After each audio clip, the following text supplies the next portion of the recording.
موسم للنسيان، جوج كلمات يختصروا موسم الرجاء. من قاهر الجميع، الفريق كيعاني بجميع المنافسات، أداء باهت، خروج مبكر من عصبة الأبطال، وإقصاء من كأس العرش، وإنهاء الموسم في الرتبة الخامسة على بعد 22 نقطة على المتصدر. إدارة عشوائية، سبات في موسم كارثي غير مسبوق، 5 مدربين في موسم واحد، انعدام الرؤية، تعاقدات فاشلة وفسخ عقود بالملايين، غياب المشروع الرياضي وغياب التخطيط.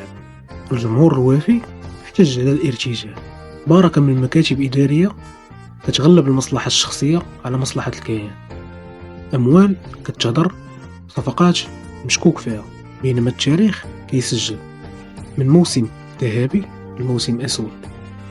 الأزمة ماشي غير داخلية، استهداف خارجي لمصالح النادي وإغلاق دونور بشكل متكرر، في الوقت اللي المؤسسات الرسمية كتجاهل المطالب بالعدالة. وفي وسط هاد العاصفة، فقدان الأسرة الرجوية رمز من رموزها، محمد غلام، الراجل اللي جسد الولاء للكيان والتضحية في سبيله، ومسار يلزم على كل مسير رجاوي يتأمل فيه ويستخرج منه الدروس.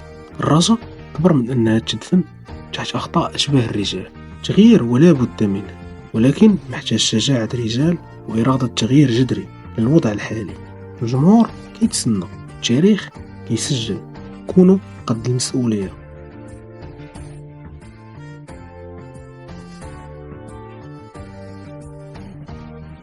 شغف وفراجة، حيت الرجا ماشي غير كورة، ولكن حكاية كتعيش.